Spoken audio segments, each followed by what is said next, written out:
আসসালামু আলাইকুম, আমি তুবাবা ইসলাম তামিমা। আজকে আমাদের এসএসসি 26-এর কেমিস্ট্রি পরীক্ষা দিয়ে গিয়েছে। আলহামদুলিল্লাহ পরীক্ষা অনেক ভালো হয়েছে। আর স্যারের শীট থেকে সব কমন পড়েছে। এটা আসলে নতুন করে কিছু বলার নাই, সবাই জানে যে স্যারের শীট থেকে সবসময় কমন পড়বে। আর কেমিস্ট্রির ক্ষেত্রে হচ্ছে আমার সবচেয়ে পছন্দের অধ্যায় ছিল জৈব যৌগ। আর জৈব যৌগের অধ্যায় থেকে 6, 7 এবং 5 অধ্যায় থেকে আমি মূলত কোয়েশ্চেনগুলো অ্যান্সার করেছি। আর সবগুলোই স্যারের শীট থেকে কমন পড়েছে। এমসিকিউ অনেক সোজা ছিল।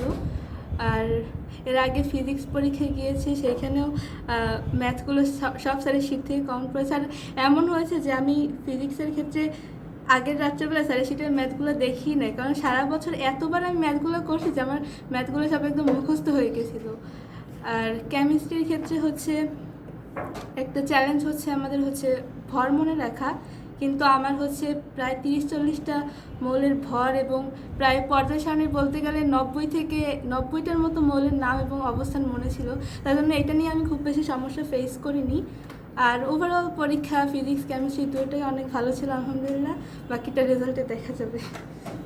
আসসালামু আলাইকুম, আমি সাউদা ইসলাম। আমি এবার এসএসসি 26-এর আজকে রসায়ন পরীক্ষা গিয়েছে। তো আজকে পরীক্ষা খুবই ভালো হয়েছে আলহামদুলিল্লাহ। এবং স্যারের শীট থেকে কি বলবো, স্যারের শীট থেকে অলওয়েজ কমনই পড়ে।